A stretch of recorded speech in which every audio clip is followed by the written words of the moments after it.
အဲ့တော့ဗုဒ္ဓဘာသာဝင်သူတော်စင်တွေဗုဒ္ဓဝါဒဆိုတာဘာလဲဆိုတာရှင်းပြနိုင်ရမယ်နော်ဒီမေကွန်းကပထမဆုံးမေးခံရမယ်မေကွန်းပဲပညာတတ်အကျော်ဖြစ်တဲ့ဥပဒိတပြပိုက်ရှင်သာရိပုတ္တရာအလောင်းကရှင်အတ္တစီနဲ့တွေ့တဲ့အခါကျတော့ဘာမေးတာတော့ဆိုအရှင်ဘုရားဘု து ကိုရည်စူးပြီးတော့ယဟန်ဖြစ်တာလဲဂေါရမဗုဒ္ဓကိုရည်စူးဒါဖြင့်ဂေါရမဗုဒ္ဓဝါဒကိုပြောပြစမ်းပါဘာတွေဟောတာတော့ဒီလိုမေးတာပဲလေအယူဝါဒနဲ့ပတ်သက်ပြီးတော့သူ့ရဲ့ဟောပြောတဲ့အနှစ်သာရကိုပြောပြစမ်းပါလို့ဆိုတဲ့အခါမှာသစ္စာလေးပါးကိုပြောပြခဲ့တာယေဓမဟေတုပ္ပဘဝတေတံဟေတုံတထာဂတောအာဟဆိုတဲ့အဲ့ဒီသစ္စာလေးပါးကိုအချင်းချင်းဟောပြောတဲ့ဟာနဲ့မြတ်စွာဘုရားရဲ့အဆုံးအမကို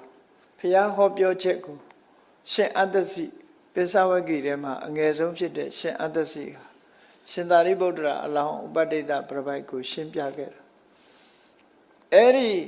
မြန်မာနိုင်ငံကိုအဲ့ဒီယေဓမဟိတုပ္ပဝါဂါထာဘယ်ခေတ်ကရောက်လာသလဲဆိုတာသက်သေအထောက်ထားပြနိုင်ဘယ်ခေတ်ကရောက်လာသလဲဆိုတာကိုတော့ဒီတဲ့စောခြင်းလဲစောမယ်သို့တော့ evidence ဆိုတဲ့သက်သေပြနိုင်တဲ့အတိုင်းအတာတစ်ခုကတော့အဲ့ဒီတရေခေတ္တရာခေတ်မှာနော်900စုလောက်ရာစု900စုလောက်မှာ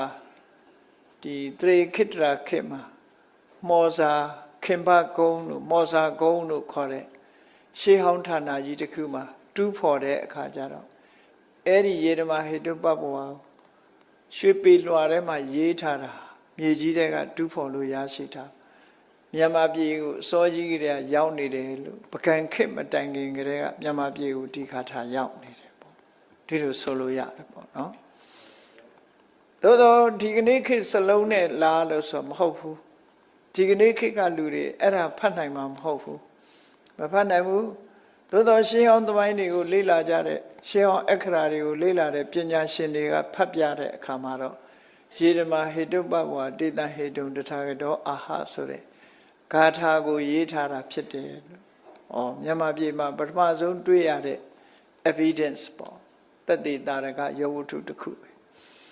အဲ့ဒီဂါထာနဲ့ဘုရားရဲ့အဆုံးအမကိုရှင်းဥစွာရှင်းပြအဲ့ဒါကိုပြောတာမြတ်စွာဘုရားကတကံအာစရိယကံဥက္ခေတဝါကိုယ်ဆရာရဲ့အယူဝါဒကိုစနစ်တကျသင်ယူပြီးတဲ့အခါမှာဟောပြောနိုင်ရမယ်ဒီလိုဆိုတာအဲ့တော့ဗုဒ္ဓဘာသာဝင်ဖြစ်လာတဲ့ပုဂ္ဂိုလ်တွေဟာတရားဓမ္မနဲ့ပတ်သက်ပြီးတော့ကျွမ်းကျင်မှုရဲရင်မှုရှိကိုရှိရနော်နံပါတ်1ကျွမ်းကျင်မှုရဲရင်မှုရှိရ